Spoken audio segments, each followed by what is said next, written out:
Hey everybody, Scott Bintz here. We are live for the CSquad report, and I think we're spooling up here. Anyone out there yet? Oh yeah, we're live. So we're quick. I've been doing this. Hey, Paul, thanks for joining us. Hey, Shane, thanks for joining us. Okay, so we're live. We're going to do a quick national points rundown, racing recap this weekend for me, and then got Brock Gronwold, former national champion on the horn, currently 5th in national points. We're going to tune him in a second. Hey, Ben, thanks for joining. So this weekend, we went up to Canada, yeah, and we started 6th in the heat, finished 2nd to Austin. Hunter, who's the national points leader right now. And so actually in that heat race we were in, there are like anyway, there's a lot of fast cars in it. Hey, Hunter. Hey, Kyle. Thanks for joining us. And then we started 7th in the feature, slid back trying to run the high side like Gronwold would have. And then decided I'm a ditch digger, so I'll embrace that. And then we're about 9th on a restart and whittled our way to the lead and won in Canada, so we love Canada. We went to Brown County, 1st to 1st in the heat, 3rd to 2nd in the feature. Lucas Rodine, who's just races a mod and a Midwest mod, just smoked us all. Jamestown, Skeeter Esty rolled into town. And I was kind of like flattered. I thought, here Skeeter wants to come and beat me. Of all people, he wants to beat me. But turns out he was just going to the track that had the best weather report. Well, what happened was we got our heat races in, and Skeeter started pole. I started outside pole, and he smoked me. I'd never been beaten that bad from starting on the front row of a heat since I was a rookie. So then we had a redraw or something. No. Anyway, Skeeter started 8th, so I was happy he was starting behind me. Started 3rd. Thanks to my friend Ranky, who kind of nudged Hoggle out of the way. We got the lead right away and kept it the whole race. Then we went to Bemidji and 3rd to 2nd there. 5th to got ran over by one of them blue oxes. One of Paul Bunyan's oxes, and so we ratchet strapped the front end of the car and got to the trailer. So here we are. But the national points rundown. Hey, Justin, thanks for joining us. Wow, we got a lot of viewers here live.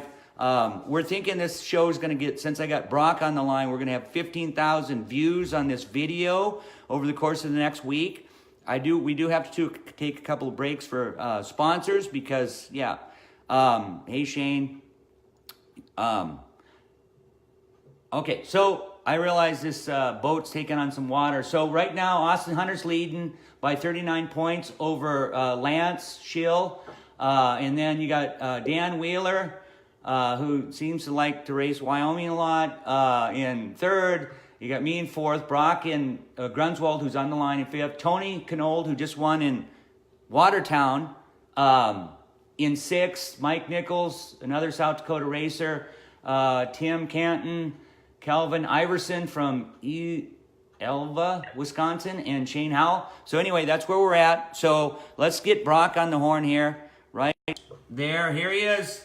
Brock. How you doing? Good, good. Thanks for joining us. So you're running 5th in national points. You're a former national champion, right? So you've won the championship before. What was that like to win a championship? It was a lot of work.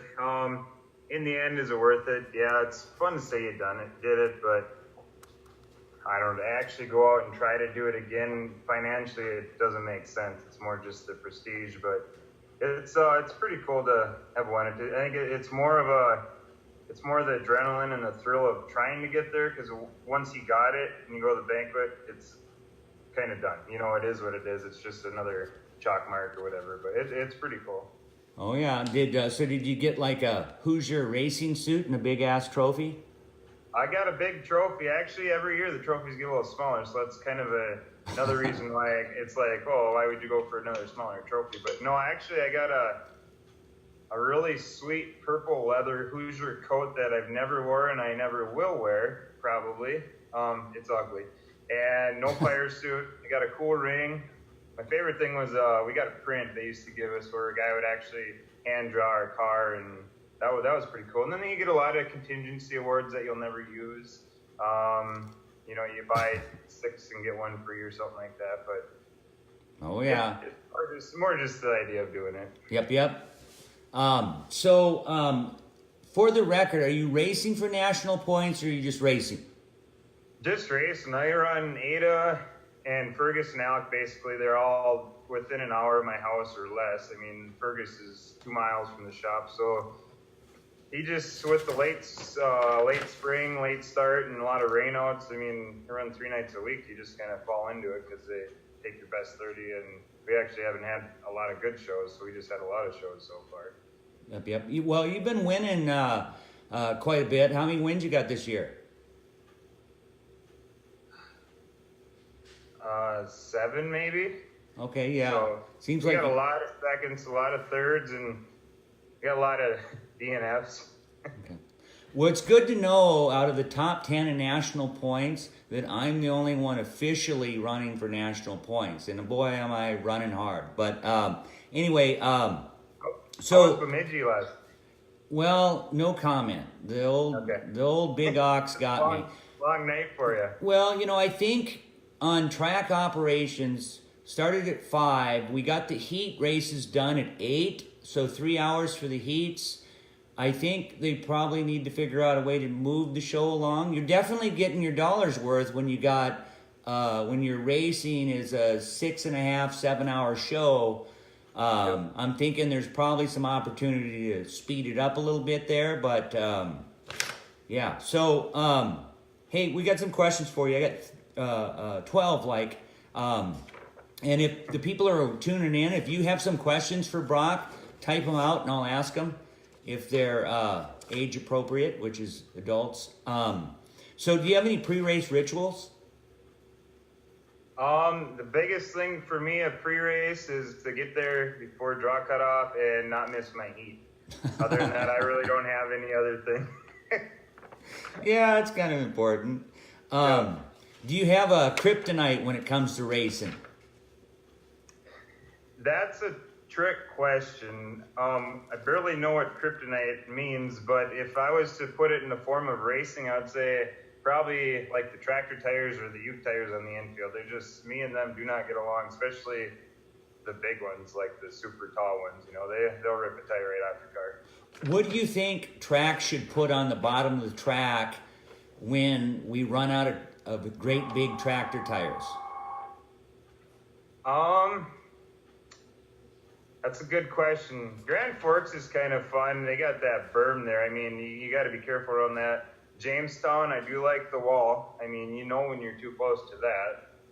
I don't know. I've always thought Cedar Lake, you know, I like when they bury the tires. I know a lot of guys use that to their advantage, and sometimes I think you can actually get good traction off them, but I don't know what the answer is. Yeah, I used to like those ones they had in Fergus, those little plastic boxes. When I'd be running behind Dan Ebert, he'd hit about 6 of them, and then they'd call me on it. Yep. Those were kind of fun. And of course, Orville's barrels. He used to put those plastic barrels down, and if you hit one, he'd take $25 out of your check. Well, and then I think it was more of a joke. He filled that one coming out of 4 with cement a couple of years ago, and nobody knew it till I got hit. Ouch. What's your favorite track you've been to so far this year? Like the one you look most forward to going to week in, week out? I like going all over it, you know, supporting other tracks and just seeing different people. But for me, the track that's standing out for where they're trying and the track prep, it's been for the most part racy, but Viking Speedway in Alexandria has been doing a good job. They've had, for the most part, multiple lanes. You know, you get a couple features here and there where it isn't maybe the best track, but overall, I would say that they're doing the best job. Okay, awesome. What's your favorite race you've been in this year? Any that I finished probably, but I had a really close race with Nick Ruder a couple weeks ago in Alec, and we won by 0.03 of a second. I mean, that was fun. It's good for the crowd, you know, people enjoy that. Yeah, I bet they went crazy on that one. I've not had a win like that, but I've been the recipient of second place like that a few times. So, but I bet you that was pretty cool. Yep. What's your most wanted win? Well, with the 100, with Soda 100 being in Fergus Falls and Fergus being my hometown, that'd be a pretty cool win. As far as one single event win, I don't know that I really have one other than that one. You know, you just want to go and do the best you can and have fun's the biggest thing. Cool. I'm going to jump around a little bit here on the questions. I sent you, Brock, the questions ahead of time, but what's one thing at a track that you've seen a promoter do or staff do that you've really liked that you thought, hey, more tracks should do this? I was out at the Little Dream last weekend out in Rice Lake, Wisconsin, and just sitting there kind of daydreaming, you know, just getting ideas of things actually of what tracks could do. And then I seen Dave Adams walking around, just randomly, you know, walk in front of the grandstands. He'd wave to people, he'd go up, sit, talk to someone for 20, 30 seconds, shake their hand, say hi to another guy. You know, like he made it a point to go and talk to people. You know, I noticed a couple guys that were maybe handicapped where they couldn't get up the steps, you know, and they were sitting by themselves, and he made time to sit down and talk with them. And I had a lot of respect for that, and I thought that was pretty cool. You don't see that very often, especially out of someone in that position where you have a lot going on every night of your event, but I thought that was pretty cool. Yeah, no doubt. I always like that when tracks and folks go out of their way to kind of make people feel welcome. We're going to take a quick break because we got to have a sponsor announcement. So right here, if you see it, Fast Lane Racing Equipment in East Grand Forks, Minnesota, home of Millennium Chassis. Oops, it tells me not to rotate my phone. Okay, we're back. Anyway, they build winners. So if you need a winning race car, get a hold of Dustin and Brian Strand. And so now back to our interview with former national champion Brock Gronwold. So, who's your favorite driver you like watching when you're not racing? Locally, I enjoy watching Tim Johnson. He can get in anything and he'll wheel. Even, I mean, he'd be missing a tire or something falling off. As far as growing up, I really enjoyed watching Scott Danseason. I mean, the guy is so smooth, and it's one guy you don't see make mistakes. You know, right now, he ain't a bad driver. I just think that the cars have gotten so advanced and so much better. Your driving only goes so far, and then you just got to spend a lot more money and stuff. But between them two, I would say are probably my favorites. Otherwise, I really enjoy watching Kyle Larson sprint car or something like that. Yeah, no doubt. If a new driver came up to you and it said, "Hey, Brock, you're kind of a veteran racer. Give me 3 tips." What would you tell a new driver? 3 racing tips. Sell your car before you wreck it. I'm just kidding. Probably a big thing is just be patient. Be patient with your car, the other drivers, and the biggest thing is yourself. I mean, it's a learning curve, and it takes laps. You can't just get in and go. I mean, there's very few guys that can, but I'd say be patient. Take good notes. You know, be someone that observes a lot. You know, do the listening and not the talking, because you can overhear a lot of things and take a little bit here and a little bit there, and if you know how to apply it, you can do a lot with it. Very cool. So, you know, when I was early in racing, I remember being in Fargo, and Donnie Schatz was there, and they were kind of talking at a pit meeting. They were discussing, you know, winning and then, you know, pay through the field. And of course, Donnie had said, "Well, I show up to win every night," which what's it like to have an attitude? I'm sure there's times you've had it where when you show up to the track, what's it feel like to know, like, hey, I can be a contender? How's that feel? What's that take to kind of keep the fuel going to be a contender? You do got to have that attitude, and you got to stay positive. I mean, there's so many things that can get in the way, and there's going to be 5, 10 other guys with that same attitude, and only one of you are going to win. To keep that and to keep it going, it's just the driving side. I mean, ultimately, I think you can have a car that's fair to not very good, and if you want to win bad enough, I think you can get it done. Awesome. What's the biggest obstacle you've overcome this year on or off the track? For me personally, in my own car, I switched over to a concept partway through the year, and I know I've talked to you a couple nights where you've had your open motor and I've had a concept, and I've mentioned trading with you, but that's been a huge obstacle. I mean, it's so different, just the tuning of it, the way the carburetors work, and when you think you actually have a problem, and it's just the way that it works at 3,000-4,000 RPM, and to me, I think I got a little more learning yet to do. I think we're still improving on that. I'd say that's my biggest obstacle. Okay. If now how long have you raced? Oh, a long time. I started out in snowmobiles, and then got into cars, and then I just only race cars now. But I started cars when I was, I don't know, I suppose it's been 14 years now. Oh, wow. I was 15, I think, or yeah. If you were to talk to the Brock 14 years ago when you started racing, what would you tell yourself? What would be some tips? Slow down? Slow down. It's better to finish than not finish, because if you crash the first lap, you lost 19 laps of practice. If you can just get that time and just be patient, I think is a big thing. I had decent equipment, but I had so much learning to do. And when I finally figured out that I had to slow down, I took the time and I learned. We ran 4 lengths at the time, where now we're on a 3-length deal. But I tried basically every hole on the car, shocks, springs, you name it. And I did that for 2 years and just learned the whole time. And then I applied it to my car the next year, and that's when we started winning a lot. Very cool. Well, I think that somewhat concludes the questions. Is there anything? Well, oh no, I guess I got a couple more.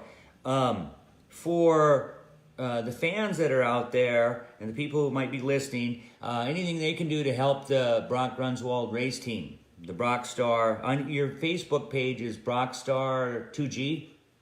I believe so, yep. What's the 2G? The significant? 2G is my number. Yep. No, I mean, how'd you come up with 2? Oh, 2, well, I used to be, when we were racing sleds, we were usually 2 digits, whatever. I thought 1 digit was kind of dumb, so I was always 32, and then I got into cars, and I wanted a big number, but I had to have a lot of sponsors to help me do it, so then I actually dropped the 3 and kept the 2, and then the track gave me a G, because there was like 6 2s in one heat race. So that's all that worked. Oh, yeah. But hey, how can your fans help support you? What do you like to see from folks? You have some shirts this year that they can pick up at the track?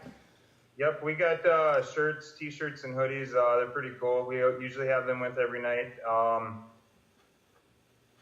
Yeah, that's about all as far as supporting me. But as a fan in general, just go out and support your track, support your drivers. It don't have to be me, but just that's the biggest thing is we need people coming back. We need new drivers coming in, and if we don't have fans, we don't have races. So, but yeah, if you want a t-shirt or a sweatshirt, you can email me, call me, come down to our trailer, message us on Facebook.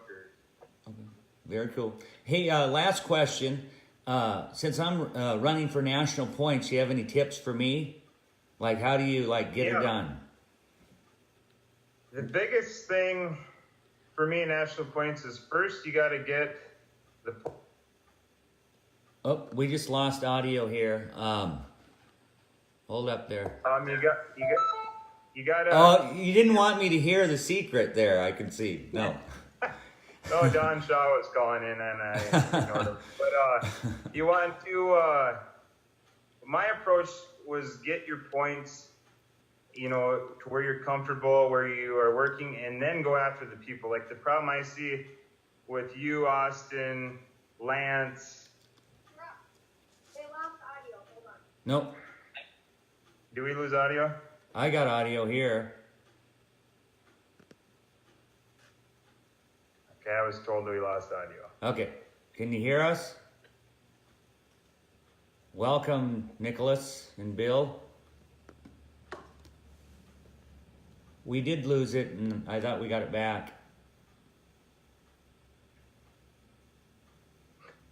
Was that a while ago? Hello. Okay. Yeah, we got audio. Yep, they can Okay. hear. Yep. So, where were we? tips for Scott Bintz running for Oh yeah, national tips points. for Scott Bintz. The problem that I see you running into with Austin and Lance, and once in a while Dan Wheeler, and then you throw myself in at some of your tracks. You guys are all racing against each other, so only one of you are going to get the points, and that leaves Skeeter all by himself on a lone island, which we know. But for yourself, I would go to your strong tracks. You know, you got to forget the track points and just go where you race, and you know you can win, get a top 2, top 3, because that's what you're going to be throwing after by the end of the year. Believe it or not, you're going to be throwing second places, hopefully. Confidence. When you see someone come through the gate, if you even doubt that you can't beat them, you're already beat. So you got to have that winning attitude every time. Okay. But the big thing, just run your tracks. You know, even if the other guys are there, but if you need to do a little traveling, whether you come to Fergus or Jamestown or Deer Creek or wherever, just go. If you want to win, go win it. Cool. Any sponsors, partners, people that help you want to thank? Oh yeah, I got a lot, and I'm sure I'll forget a couple. I'm sorry, I didn't even have a list, but my wife, she's always behind me. You know, sometimes I gotta tell her to back off a little bit, but you know, she's very supportive. Pit guy Jeff, he's good. My family's go as much as they can. As far as sponsors and people that help me, Shaw Trucking, Don and Brenda, they've been huge to me. Amsoil, the guys down at Country Cat, Holt Ranch, Tisdall Seed, Lakes Area Massage, Ultimate, Unlimited, what do we got? Big Chief, I'm having yeah. Awesome. The American National Bank, I don't know, there's more, but I'm sorry. Yep. No, I certainly understand. I usually gotta look at my car too. So Yeah. but hey, I know we wanted to hook up last week, and that didn't happen because you were busy working. And but I appreciate you tuning in and helping with this CSquad report that we're doing. Because sometimes when you want to change the game, you got to do something different. And so, thanks for tuning in. And I'm going to quick sponsor announcement here. Sponsor. Oh! Also want to juice RHRBrew.com, fuel for entrepreneurs. And we hope to see you at track soon. And keep digging. Thanks, Brock. Yep, good luck. All right, everybody. Hopefully, we'll keep this, if we get enough feedback, we'll keep this bandwagon going next week. Maybe we can get someone else on the show. If you have any ideas on who we should have on the show, let me know, and we'll see if we can arrange it. And until next time, smile. Smile.